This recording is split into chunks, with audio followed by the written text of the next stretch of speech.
नमस्कार दोस्तों।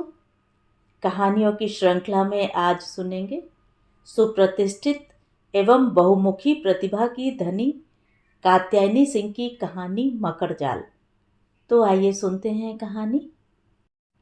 जहां कुछ महीने पहले इस घर में चहल पहल थी, सबके चेहरे पर खुशियां झलकती थीं, प्यार और समर्पण जिस घर की पहचान थी, अब उस घर की दीवारों में भी उदासी का रहवास हो गया है। सपनों का महल भरभरा कर गिर गया है। विशाल, जिसके ठहाके मोहल्ले में गूंजा करते थे, अब हल्की मुस्कान भी उससे मुंह चुराती है। अपने कमरे के बिस्तर पर लेटकर खाली आंखों से छत को देख रहा है विशाल, जहां उसका सिर्फ शरीर सोया है। मन तो उन्हीं गलियारों में भटक रहा है जहां उनका भरा पूरा परिवार खुशियों के हिंडोले में झूलता रहता था। यही बेडरूम जहां रीत के साथ 10 साल साथ साथ गुजरे थे। पलकों के किनारे भीगने लगे, मन में घबराहट होने लगी। रह रहकर उसका दिल कचोट उठता। यह क्या हो गया? कैसे हो गया? आखिर मेरे साथ ही ऐसा क्यों हुआ? क्यों मुझे छोड़कर चली गई? क्यों अनजान अंधेरों में गोते खाने के लिए नियति मुझे पटक गई है? मन में उठते इतने सारे सवालों और रीत से जुड़ी अनगिनत यादों की चुभन शरीर में कई घाव दर्द देने लगे। जब बैठना मुश्किल हो गया तो विशाल उठकर बाहर लॉन में आकर बैठ गया। शायद ठंडी ठंडी हवा मन को सुकून दे सके। लॉन अपने मौन की अथाह गहराई में डूबा हुआ है। रीत की कमी इसे भी तो होती होगी। हर एक शाम रीत के साथ लॉन में गुजरती थी, चाय पीते हुए और पेड़ पौधों को निहारते हुए। लगा कि रीत अभी खिलखिलाकर हंस पड़ेगी और पेड़ पौधों को पानी देते हुए पूछेगी, इस बार के मौसम में कौन कौन से पौधे लगाना है विशु? रीत की यादें लॉन की घास, पेड़ों और दीवारों से लिपटे लताओं की तरह विशाल के दिलो दिमाग पर भी आच्छादित हैं। कुछ दृश्य चेतना के कोष में इस कदर स्थिर हो जाते हैं कि बीत गए समय भी उन्हें मिटा नहीं पाते हैं। ताज्जुब कि वे धुंधलाते भी नहीं हैं। सुरक्षा के साथ स्मृति अपने साथ इसे सहेजे रखती है। कई ऐसे दृश्य रीत के साथ के जहन में बसे हुए हैं कि आज 1 महीने बाद भी अवश करता है अपनी ओर देखने के लिए। दर्द के झुंझला देने वाले ताप को सह पाना साधारण लोगों के वश का नहीं। विशाल भी तो साधारण ही है। प्रेम की तमाम व्याख्याएं हैं जिसे अभी तक परिभाषित किया जा रहा है। हर एक का दृष्टिकोण अलग अलग है, जिसमें कई रंग और स्पंदन शामिल हैं। रासायनिक क्रिया हर इंसान में अलग अलग होता होगा, तभी तो प्रेम भी कई तरह के अर्थ में आता रहता है। विशाल और रीत का प्रेम भी अद्वितीय था। 10 साल के वैवाहिक जीवन में उनका प्रेम दिनों दिन बढ़ते जा रहा था। अविचल के पैदा होने के बाद इनका रिश्ता और मजबूत हो गया था। रीत ने सिखाया था उसे जिंदगी को कैसे जिया जाता है, कैसे प्यार को प्यार किया जाता है, मकान को घर कैसे बनाया जाता है, इस भागती दुनिया में कैसे स्थिर रहा जाता है, विपरीत परिस्थितियों में भी कैसे स्थिति को संभाला जाता है। विशाल झूले पर बैठ नीची नजर किए गुलाब के कुमलाए फूलों को देखते देखते सिसकने लगता है। रो लेने से मन हल्का हो जाता है, ऐसा सुनता आया है। पर रोने के बाद उसका मन और भारी हो गया। कुछ क्षण पश्चात वह दृष्टि उठाता है, फिर शून्य में देखने लगता है। आज इतनी बेचैनी क्यों हो रही है? उठकर अपने कमरे में चला आता है। दिल के अंदर जैसे कोई गर्म कलछुल चला रहा हो। दर्द की असीम वेदना से वो थरथरा गया। यह तो अब रोज की बात हो गई है। रोज ऐसी ही पीड़ा से गुजरते हुए उसका दिन गुजर रहा है। रीत की आकस्मिक मौत ने उसे तोड़कर रख दिया है। उस दिन अगर उसके साथ गया होता तो शायद रीत का एक्सीडेंट नहीं होता। कितनी बार बोली, चलो ना विशाल, सोनोग्राफी के समय तुम्हें रहना चाहिए। अपने बच्चे को देखने का भी मन नहीं कर रहा है क्या तुम्हें? पर ऑफिस में मीटिंग के कारण नहीं जा पाया था। अपने आप पर गुस्सा आने लगा उसे। ग्लानि और क्षोभ से उसके सिर में ऐंठन शुरू हो गई। उठकर पंखा चला दिया, सिगरेट जलाकर एक कश लिया और बियर की बोतल खोलकर बैठ गया। रीत होती तो उसके हाथ से सिगरेट छीनकर फेंक देती, पर शराब के लिए उसने कभी मना नहीं किया। कभी कभार खुद भी साथ देने आ जाती थी। विशाल के चेहरे पर मुस्कान आई। रीत जब भी पी लेती थी तब अजीबोगरीब फरमाइश करती थी। मसलन गोद में बैठाओ, अपने हाथों से खिलाओ, बेड तक पीठ पर लेकर चलो, मुझे सुलाओ, लोरी गाओ या मेरे लिए शायरी पढ़ो। नशे में यही बात दोहराती रहती थी। शोना, मैं तुमसे बहुत प्यार करती हूँ, कभी छोड़कर मत जाना। और कैसी विडंबना की वही छोड़कर चली गई। आंखों से टपककर कुछ बूंदें उसकी पलकों पर ठहर जाती हैं। रीत को गए 1 महीना हो गया, अभी तक बेड की चादर नहीं बदला है। उस चादर में रीत की गंध बसी हुई है। वह अपने बेड पर जाकर बैठ गया और चादर को आहिस्ता आहिस्ता सहलाने लगा। तकिया उठाकर अपने गोद में रख लेता है और दीवार पर सजे फ्रेम को निहारने लगता है। विशाल, रीत और अविचल की कई तस्वीरें हैं। रीत को तस्वीरों का बहुत शौक था। एक तस्वीर में रीत विशाल के गालों पर चुंबन ले रही है। उस तस्वीर को देखकर वह ठहाका लगाकर हंसने लगता है। उसे याद आया, कई बार अपने गाल को उसके पास लाकर धीरे से बोलती थी, चुम्मा लो। कितनी सारी मधुर यादें विशाल को विचलित कर रही हैं। अचानक उसकी तंद्रा टूटी मोबाइल की घंटी से। देखा अविचल के हॉस्टल का नंबर। उसका दिल धड़का। आजकल मोबाइल के बजते ही उसको डर लगने लगता है। हेलो पापा, क्या कर रहे हो? अविचल की आवाज सुनकर उसकी तेज चलती सांस धीमे धीमे अपने सामान्य गति में आ गई। कुछ नहीं कर रहा हूं, आज इतवार है, ऑफिस की छुट्टी है, घर में ही हूं। आप भूल गए, आज मम्मा का जन्मदिन है, अविचल बोला। मैं फिर भूल गया। मैं कैसे भूल सकता हूँ? ओह, इसीलिए आज मुझे इतनी बेचैनी हो रही है। रीत थी तो हमेशा मुझे याद दिला देती थी। 10 दिन पहले से ही उत्साह में आ जाती थी। अब नहीं है तो मुझे याद रखना चाहिए था। विशाल की आंखें भर आईं। सॉरी बेटा, मुझे हमेशा याद नहीं रहता था। तुम्हारी मम्मा ही मुझे याद दिलाती थी। अच्छा सुनो, तैयार हो जाओ, मैं 1 घंटे में आ रहा हूँ तुम्हें लेने। आज हम सेलिब्रेट करेंगे, ठीक है? ठीक है पापा। वह जल्दी जल्दी घर साफ करने लगा। महीनों से सफाई नहीं की है। काम वाली को भी आने से मना कर दिया है। आज चादर भी बदल देता हूँ, अविचल इस पर सो नहीं पाएगा। ऐसा सोचते हुए विशाल अलमारी खोलता है। रीत की बहुत सारी चीजें इसमें पड़ी हुई हैं।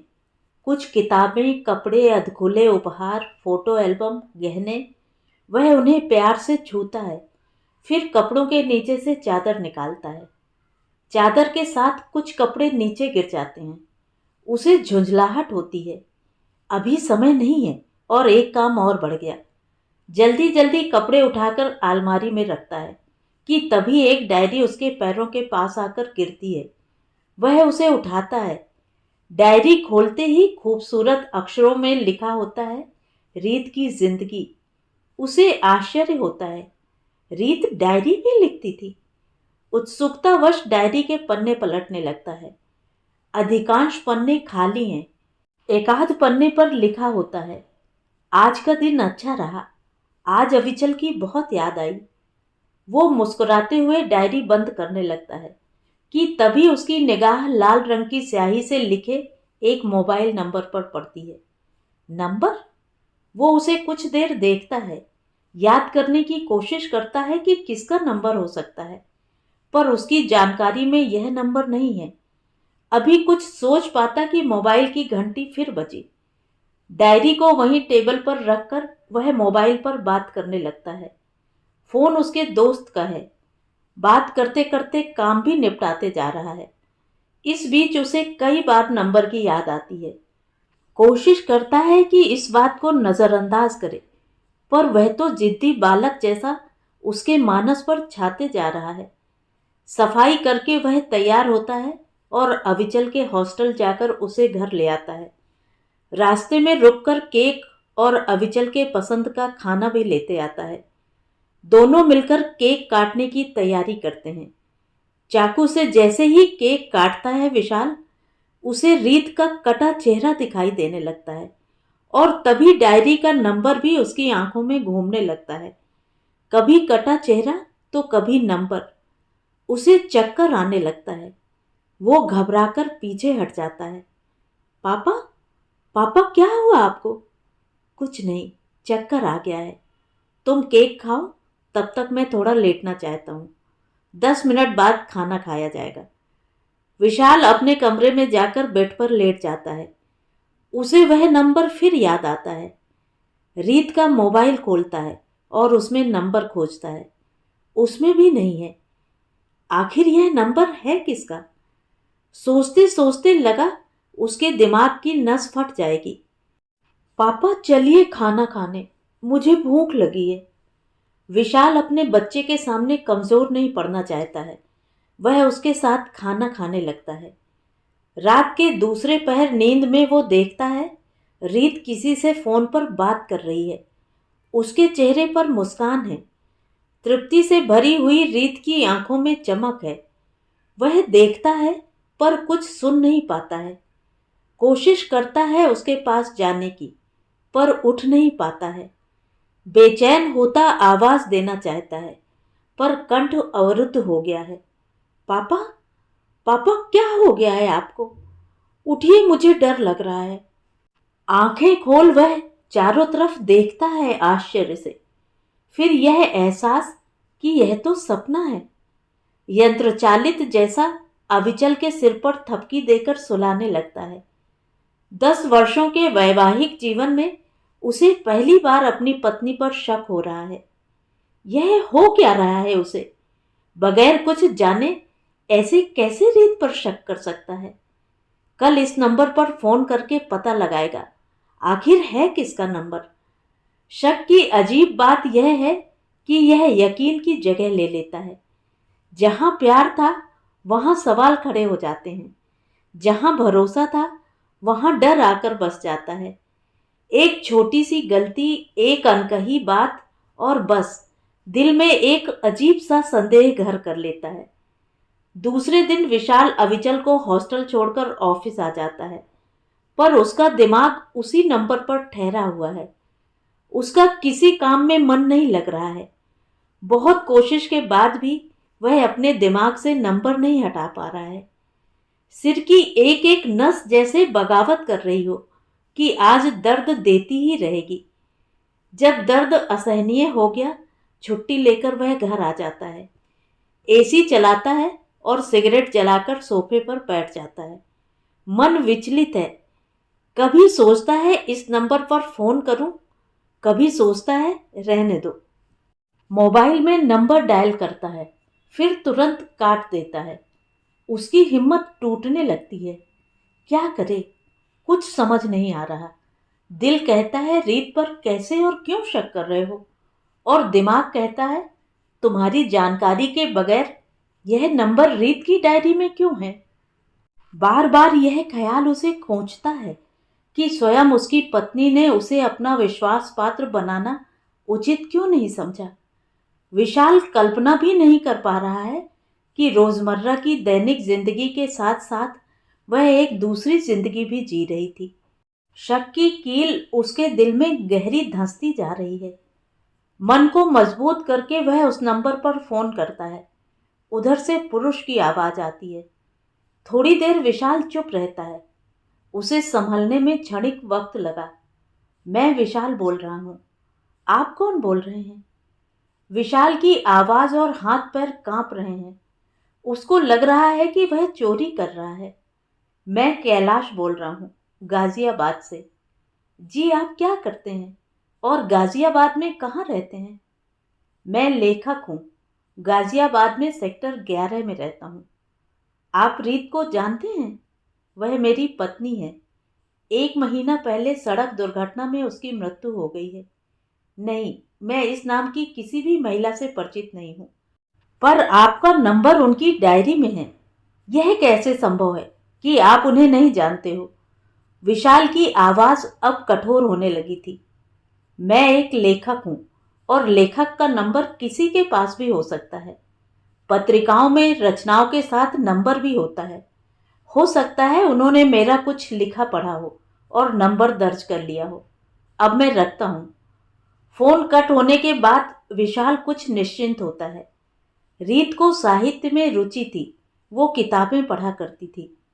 हो सकता है नंबर लिखकर भूल गई हो। वह मुस्कुराते हुए सोचता है, बेवजह उस पर शक कर रहा हूं। टीवी पर न्यूज चैनल लगाकर सोफे पर बैठ जाता है। एंकर चीख चीख कर न्यूज बता रही है। आंखें बंद कर लेता है। आंखें बंद करते ही उसकी सोच फिर उसी नंबर पर अटक जाती है। उसकी पत्नी ने नंबर डायरी में क्यों लिखा था? और अगर लिखा तो मुझे क्यों नहीं बताया? क्या वाकई कैलाश रीत को नहीं जानता है?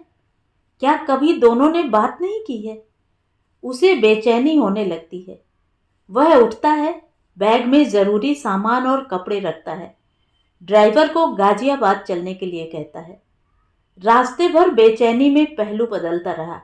बार बार पानी पीता रहा और मन में प्रश्न तैयार करता रहा। कैलाश से क्या क्या पूछना है? धड़कते दिल और कांपते हाथों से कैलाश के घर की घंटी बजाता है। कुछ देर बाद कैलाश उसके सामने होता है। नमस्ते, मैं विशाल। आज सुबह आपको फोन किया था। अच्छा अच्छा, आइए अंदर आ जाइए। कैलाश 30-32 साल का सजीला नौजवान है। गठीला शरीर और चेहरे पर मुस्कान। क्या लीजिएगा, चाय, कॉफी या ठंडा? कुछ नहीं पीना चाहता हूँ, सिर्फ आपसे सच्चाई जानना चाहता हूँ। आप सच सच बताइए, आप रीत को जानते हैं या नहीं? बगैर जाने बगैर बात किए कोई किसी का नंबर नहीं रखता है, इसलिए आप मुझसे झूठ नहीं बोलिएगा। विशाल एक एक शब्द पर जोर देकर बोला। उसकी दृढ़ आवाज सुनकर कैलाश धीरे से बोला, जानता हूं, उनका कभी कभी फोन आता था। जब कभी मेरी कहानियां पढ़ती थी, वह मुझे फोन करके बधाई देती थी और कहानी पर चर्चा करती थी। वह आलोचना के दृष्टिकोण से मुझसे मेरी रचनाओं पर बात करती थी और अच्छी आलोचक थी। उनकी कुछ आलोचनाएं पत्रिकाओं में भी छपी हैं। आपको तो पता ही होगा। उसने हाँ में सिर हिलाया, पर मन में सोचा, मुझे इसके बारे में कोई जानकारी नहीं है। रीत ने उससे कितनी बातें छुपाकर रखी हैं? क्या वजह होगी इसके पीछे? मन को झटका और कैलाश से पूछा, बस इतनी ही पहचान है? जी, बस इतनी ही। विशाल का मन शांत नहीं होता है। घर आकर बेड पर लेट जाता है। भूख महसूस हुई उसे। 2 दिन से भूखे पेट घूम रहा है। रसोई में जाता है और मैगी उबालता है। साथ में 1 कप कॉफी लेकर डाइनिंग टेबल पर बैठ जाता है। एक घूंट कॉफी के साथ 1 चम्मच मैगी मुंह में डालता है कि फिर शक का कीड़ा उसके दिमाग में मंडराने लगता है। उसे यह समझ में नहीं आ रहा है कि पहली बार जब मैंने फोन किया था, तब कैलाश ने झूठ क्यों बोला और वह इतना घबरा क्यों रहा था। बेचैनी से उसका दम घुटने लगा। रीत पर उसे गुस्सा आने लगा।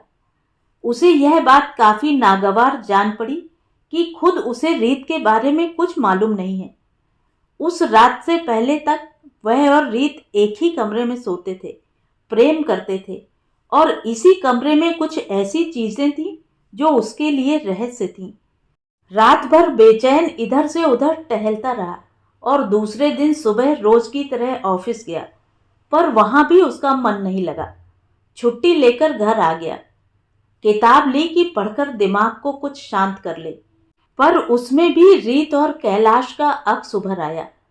उठकर बत्ती बुझाई और पलंग पर आकर लेट गया। बेड पर लेटते ही उसे उबकाई आने लगी। सोच में रीत और कैलाश को एक साथ बिस्तर पर प्रणय करते दृश्य आने लगा। बहुत चाहा कि वह यह सब न सोचे, पर यह असंभव होता जा रहा है। आंखें अंधेरे में ही दीवारों में कुछ टटोलती रहीं।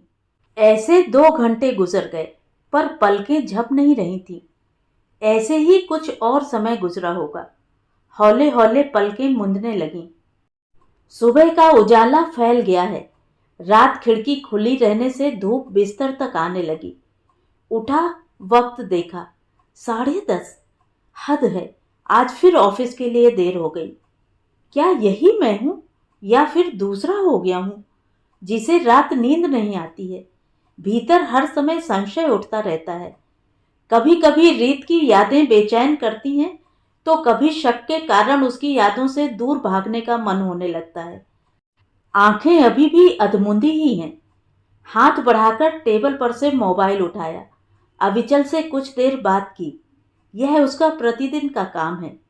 तभी आंखें कैलाश के नंबर पर ठहर गईं। आखिर ऐसी क्या वजह होगी जिसके कारण रीत ने मुझे इस इंसान के बारे में नहीं बताया? डर? मुझे उसका किसी से बात करना पसंद भी तो नहीं था। कहीं यही वजह तो नहीं? नहीं, यह वजह हो ही नहीं सकती। जरूर इन दोनों का संबंध था। मन बेचैन होने लगा। क्या फिर मुझे उस आदमी से मिलना चाहिए? उसका दिल और दिमाग दोनों दबाव बनाने लगे। गाजियाबाद है ही कितनी दूर। जाओ, एक बार और बात करो। शायद कोई सबूत मिल जाए या ऐसी बातें पता चल जाएं कि रीत निर्दोष है। तैयार हुआ और गाजियाबाद पहुंच गया। कैलाश उसे देखकर आश्चर्यचकित हुआ और गुस्से में बोला, आप फिर आ गए? अब क्या जानना है आपको? सब बता तो दिया। आप मुझे यह बताइए कि पहली बार झूठ क्यों बोले? झूठ तब बोला जाता है जब कुछ छुपाना होता है। आप क्या छुपा रहे हैं? बता दीजिए, वरना मैं सोशल मीडिया पर पोस्ट कर दूंगा। मेरा तो सब कुछ खत्म हो गया है। आपको भी बदनाम कर दूंगा। कैलाश को पसीना आने लगा। वह घबराकर बोला, अंदर आइए, आपको सब सच बताता हूं। विशाल उसे घूरते हुए अंदर आ जाता है। हम सोशल मीडिया पर जुड़े थे। वह बहुत खूबसूरत थी। मैं आकृष्ट होता चला गया। तब मुझे उनके बारे में कुछ नहीं पता था। जब हमारी बात होने लगी, शनैः शनैः सब जानता गया। वह आपको बहुत प्यार करती थी। अधिकतर आपके बारे में ही हमारी बातें हुआ करती थी। वह मेरी प्रशंसक थी। इससे ज्यादा कुछ नहीं था हमारे बीच। आप लोग कभी मिले थे या नहीं? साधारण सा सवाल है। इसका भी जवाब सच सच दीजिएगा। कैलाश कुछ देर मौन रहता है। उसके चेहरे पर असमंजस का भाव है। गिलास उठाता है और एक बार में ही गिलास खाली कर देता है। असमंजस के कुछ बादल छंटते हैं। एक बार मिला हूं। आपके शहर में मेरा प्रोग्राम था। मैंने उनको बताया और मिलने की इच्छा जताई। हम लोग एक रेस्टोरेंट में मिले, कॉफी पी और बातें की। उस दिन भी आपके ही बारे में बातें होती रहीं। सच में वह आपको बहुत प्यार करती थी। आप बेवजह परेशान हो रहे हैं। आप दोनों के बीच कोई तीसरा आ ही नहीं सकता था। अब आप जाइए, मुझे किसी से मिलने जाना है। कैलाश उठते हुए बोला। रास्ते भर विशाल बेचैन रहा।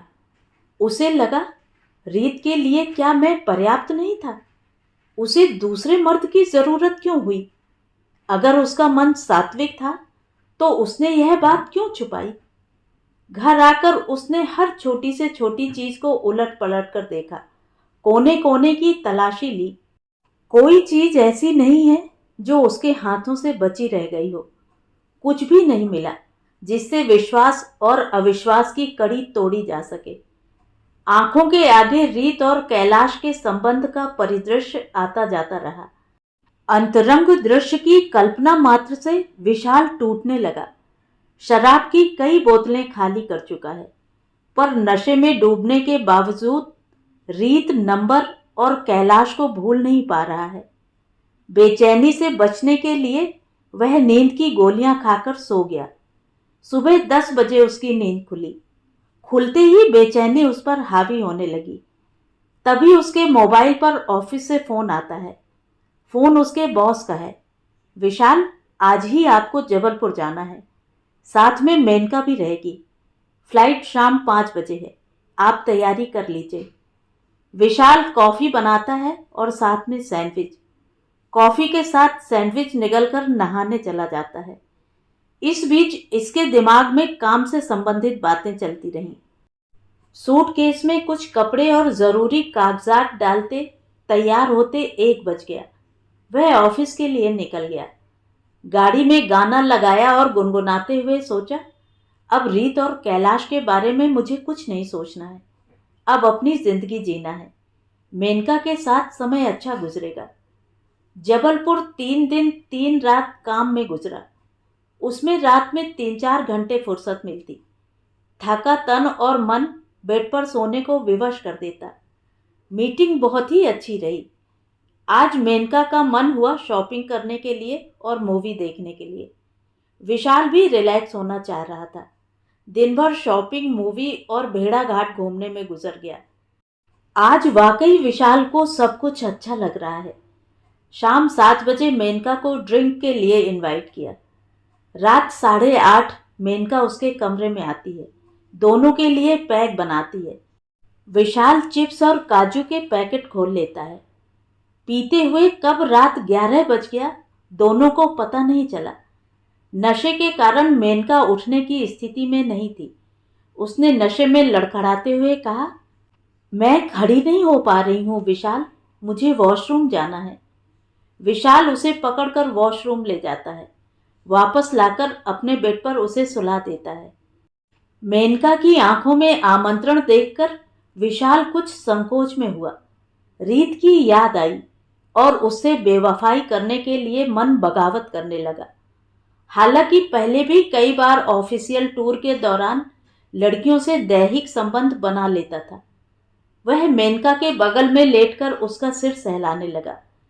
सिर सहलाते सहलाते पूरे शरीर को सहलाने लगा। जीवन में ऐसे पल आते हैं जब मनुष्य मनुष्य नहीं रह जाता है। विशाल भी जानवर बन गया। सुबह 8 बजे नींद खुली। बगल में मेनका बेसुध पड़ी थी। 2 बजे की फ्लाइट थी। मेनका को जगाया और कॉफी का ऑर्डर देकर वॉशरूम चला गया। दोनों दिल्ली चले आए, लेकिन रास्ते में कोई कुछ न बोला। विशाल घर आ गया। कुछ थकावट तारी थी उसके तन और मन पर। आते ही कपड़े बदले और एसी चलाकर बिस्तर पर आ गया। रात 2 बजे उसकी नींद खुली। चौंक कर उसने इधर उधर देखा और विश्वास किया कि वह अभी अपने घर में है। अपने घर में? कौन सा घर? किसका घर? यह घर तो रीत के नाम पर है। वही रीत जिसने मेरी उपस्थिति अनुपस्थिति को नकार दिया था, मुझसे छुपाया, जिसे उसने परमेश्वर का दर्जा दिया था। तो क्या वो सब दिखावा था? मन बेचैन होने लगा। दिल जोर जोर से धड़कने लगा। उठकर पानी पिया, पर बेचैनी कम नहीं हुई। एक बार और उसे उस आदमी से मिलना चाहिए जिसने उसकी जिंदगी में जहर बो दिया है। ऐसा ख्याल आते ही बेचैनी और बढ़ने लगी। लगा दौड़कर कैलाश के पास पहुंच जाए। ड्राइवर को बुलाने में समय लगता, इसलिए वह उठा और खुद गाड़ी चलाते हुए गाजियाबाद पहुंच गया। दरवाजे पर ताला लगा हुआ था। वह लगातार फोन करने लगा। फोन स्विच ऑफ है। आसपास कोई नजर नहीं आ रहा है। उसका मानसिक संतुलन बिगड़ने लगा। कभी दरवाजे की घंटी बजाता और कभी फोन करता है। बेचैनी से लग रहा है कि उसकी जान चली जाएगी। तभी उसे एक आदमी दिखा। विशाल तेजी से उसके पास गया और बेचैनी भरी आवाज में पूछा, कैलाश कहाँ गया है? क्या आप जानते हैं? आदमी ने हैरानी से उसकी तरफ देखा। कैलाश? वो यहाँ नहीं रहता। वह मकान कुछ दिन पहले खाली करके चला गया। शायद कहीं और शिफ्ट हो गया है। विशाल का सिर चकराने लगा। कब गया? उसने लड़खड़ाती आवाज में पूछा। 2-3 दिन पहले ही। किसी को ठीक ठीक पता नहीं कि कहाँ गया। विशाल को लगा जैसे जमीन उसके पैरों के नीचे से खिसक रही है। उसकी सारी बेचैनियों और सवालों का जवाब एक बार फिर अधर में लटक गया था। उसने कैलाश का फोन मिलाया, पर वही स्विच ऑफ। थकान और तनाव से चूर विशाल वहीं फुटपाथ पर बैठ गया। सिर अपने हाथों में पकड़कर उसने खुद से सवाल किया, क्या सचमुच रीत और कैलाश के बीच कुछ था? तो ये थी कहानी। कहानी आपको कैसी लगी कमेंट करके ज़रूर बताएं। और अगर मेरे द्वारा सुनाई हुई कहानियाँ आपको अच्छी लगती हैं और आप मेरे चैनल पर पहली बार आए हैं तो चैनल को सब्सक्राइब ज़रूर करें, लाइक करें और अपने दोस्तों और परिचितों में शेयर भी करें। बेल आइकन दबाना बिल्कुल भी ना भूलें। धन्यवाद।